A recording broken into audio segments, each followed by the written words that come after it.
I'm going to begin with a poem by Jackson. This was the first poem in the third issue of Miramar, led off the issue. And it's a poem dedicated to David Oliveira. Resolve, stopping on the mountain to look at the crescent moon in late April.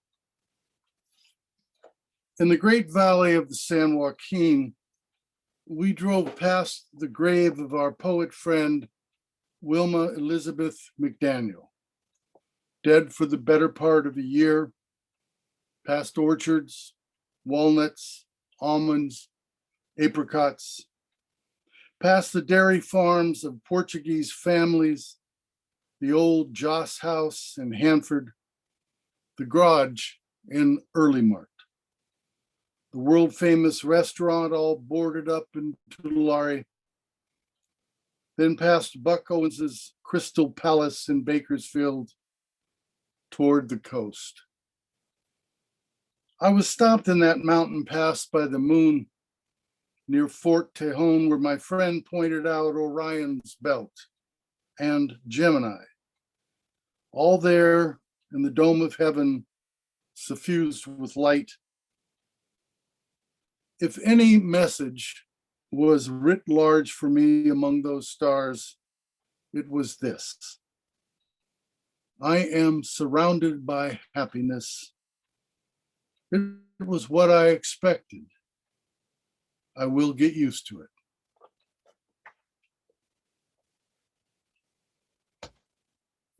And it was through Jackson and David and Phil that I was fortunate enough to meet Wilma Elizabeth McDaniel, who was a rare talent and a great soul. And this little poem is pretty much an elegy she wrote for herself. While she obviously was still with us. It's from one of the first anthologies that Gary Young and I did together, The Geography of Home. Gary Young and I have been partners in crime for several years, putting things together. This is called Asking Favors. Wilma Elizabeth McDaniel. Will one of you go, pretty please, with sugar on top in my absence? A total stranger will do. Salute the water tower in my full name. Call out boldly, challenge that proud crow who claims the grass beneath it as his own, and I will be forever in your gracious debt. Do rant and rave and shake your fists at demon trucks which shatter the quiet of the pancake house. As a further favor to me, let the iris blue of Sycamore Street turn your head as it turned mine years ago. Above all things, just anyone, walk the rose fence foursquare around Tulare District Cemetery. If the sky is clear, cast of the St. John's Church, yell my best regards to the Sierra.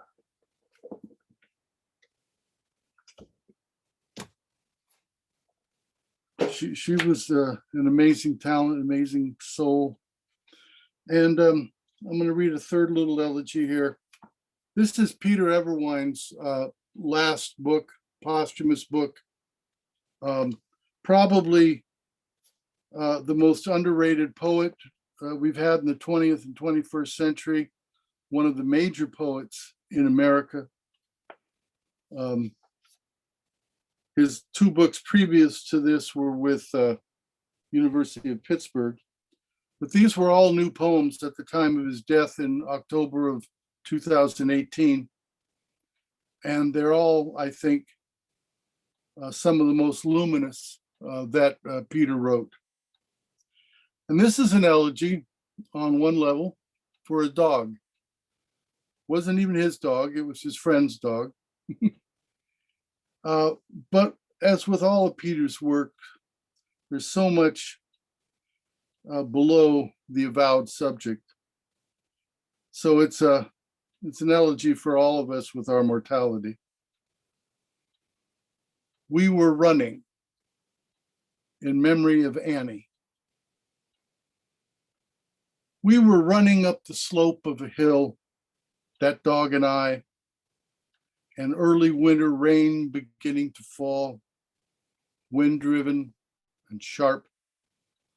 The clouds so black the edges of the hills were etched and incandescent. That dog and I were running, the two of us apart and yet together. And even now, in the solitude of a quiet hour, the days and that dog long gone, I can follow those far blown traces of unexpected joy and find my way back again, heart wild, lungs filling with the breath of winter, and that dog beside me running headlong into the world without end.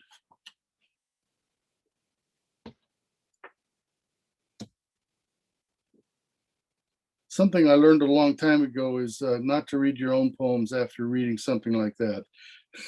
But my mistake. I love Peter was one of my best friends and mentors, and just one of the most amazing poets I think we've had.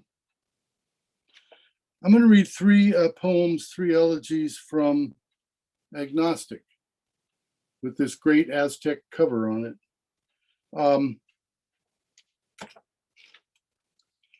This first one is, in many ways, one of several elegies I've been writing over the last few years for the great Peruvian poet Cesar Vallejo.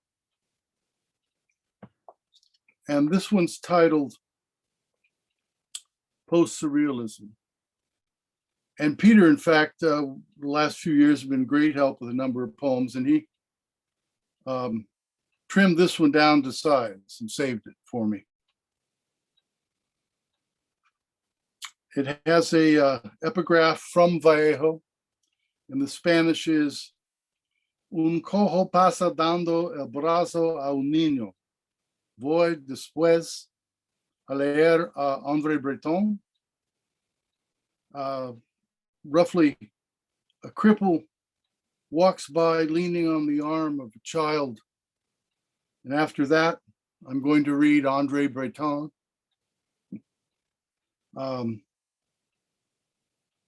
Couple surrealists in here you probably know. Vicente Huidobro, a Chilean avant-garde poet who left Chile and went to Paris and wrote in French. And you all probably know the story of Gerard de Nerval, famous anecdotes. So this is post-surrealism. What good did it do for Vicente Huidobro to go to Paris in his 20s and write in French to impress Apollinaire? To walk lobsters with Gerard de Nerval. And though Vicente never missed a meal, one night he thought the suffixes of stars were coming loose in his hands. Though it was only a comet streaking over the Grand Palais, whatever message it carried helped no one. Something our comrade Vallejo, sitting on his bench in Père Lachaise, knew any day without looking. Where were a new pair of shoes going to come from? Who would pay for soup? A little vin ordinaire. No manifesto, no theory required to understand the poverty of your blood. You must be content no matter how many lines your arm bones cross out, No matter how many roads are blocked by rain, you must be grateful to sit in the park in the rain on a Thursday, on any day you choose.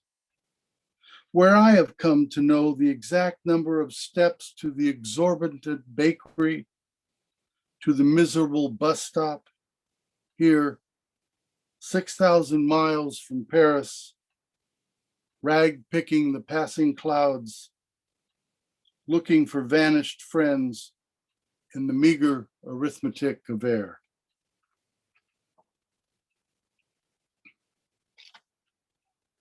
This book largely was a book of elegies, and a good portion of them were for my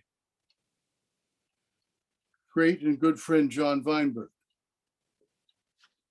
who was, I think, one of the best poets of my generation.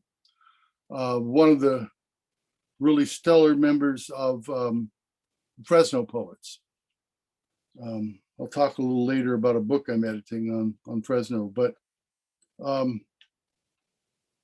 John was a poet's poet. He would not network. He would not curry favor. He absolutely refused to work in academia, which I always admired him for. And he was just a great talent and a great soul, and knew nobody to network with. And yet he was awarded 2 NEA grants and many other prizes. One poet that John and I both shared great admiration for was the Nobel Prize winning Polish poet Wisława Szymborska. Any of you that speak Polish can correct me on my pronunciation here. But Szymborska had a nice little elegy for Ella Fitzgerald. And that title of that was Ella wy niebie, which just means, well, we'll get to that here. So I just borrowed that title and changed it to John's, well, real first name. He was Estonian, and his birth name was Juhan. And I think the only other thing I need to gloss here is Boleshawik, if I say that right. It's at Polish China. It's blue and white. We've all seen it, but we're not always familiar with the name, and I probably didn't pronounce it right. So this poem's just called Juhan wy niebie. And it begins with a epigraph for Szymborska. It's been and gone. It's been, so it's gone, in the same irreversible order.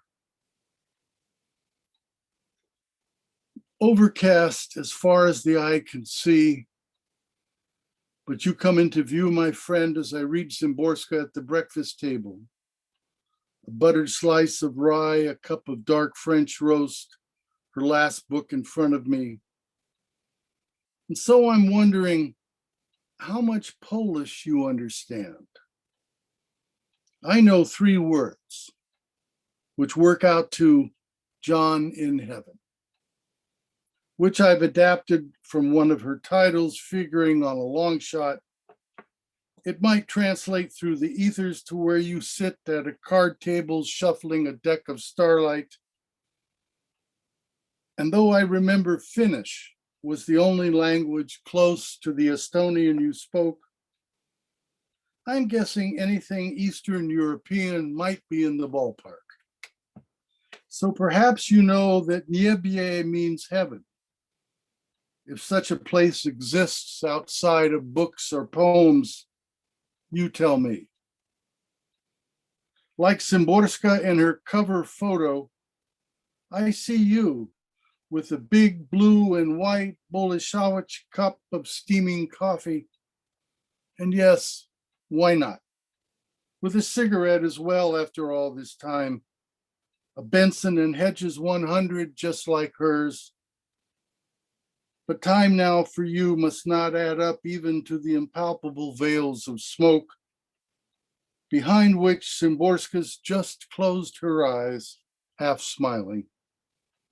And I'm guessing you've noticed her wristwatch from World War II and have said something about how far back we have to go to get to where we were young and everyone was alive. 5 will get you 10, though, that even a biblically extended life would not be enough to square things up with fate. Mystics, bus drivers, fishmongers, whoever stares at the moon meets in the stars the same end. But especially since we're old and there's not much left that they can do to us, why quit grumbling at the gods in any language you choose? Opening the window, I hope to see out there past the fog, the smoke. And what I want to hear is you saying, we're all going to die, but not forever.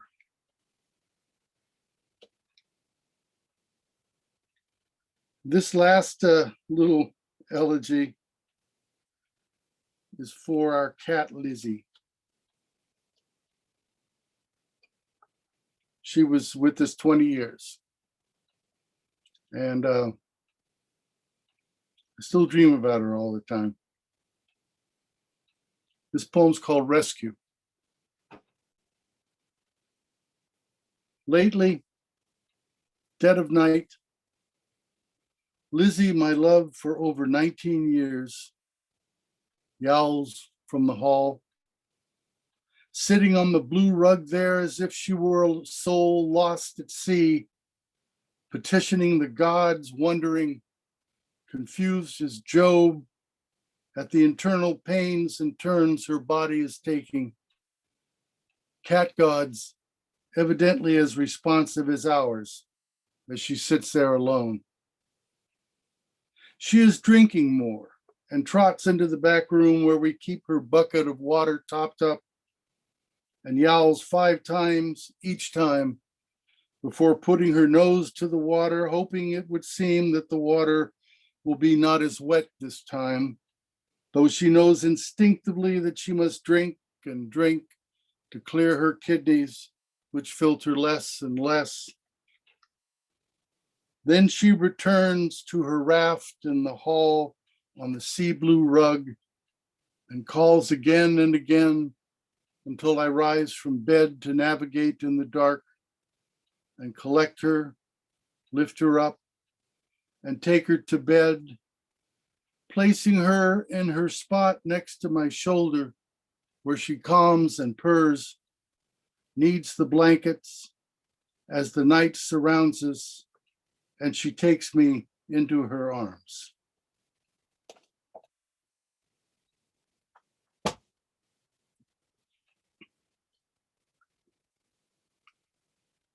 I'm going to read a couple from, this is 2018, The Far Republics. Bless Dennis Smits, who picked it for the Vern Sala Award.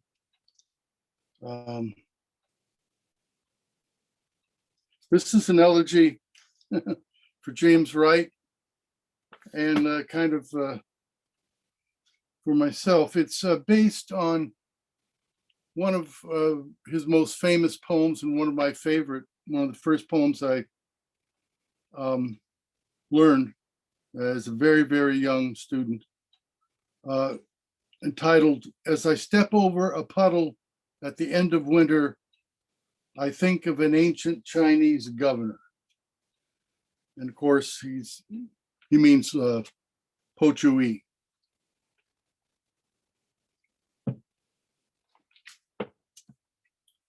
My poem is Working on the Patio at the End of Winter, I Think of Po Chui, to James Wright. California, 80 degrees. I sit with my pad staring off into the sky, no change in sight.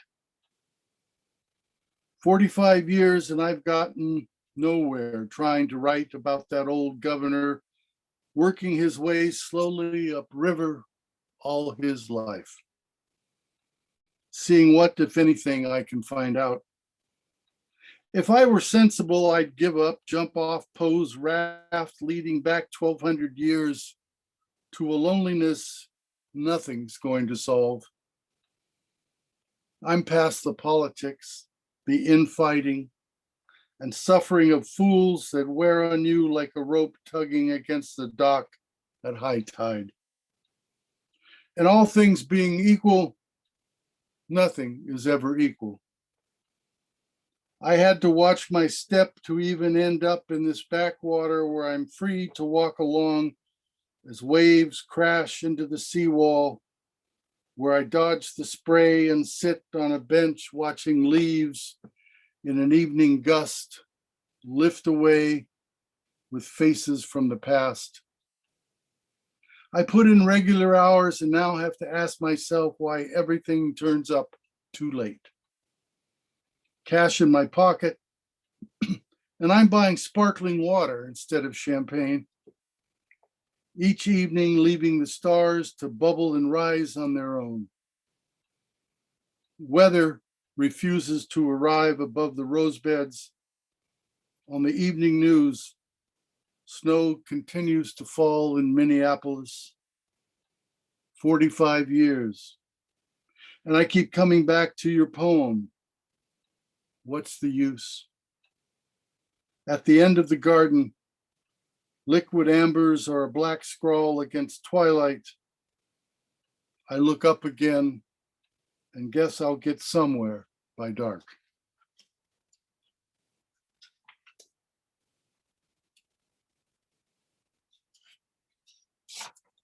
I'll end with this little elegy for Fresno.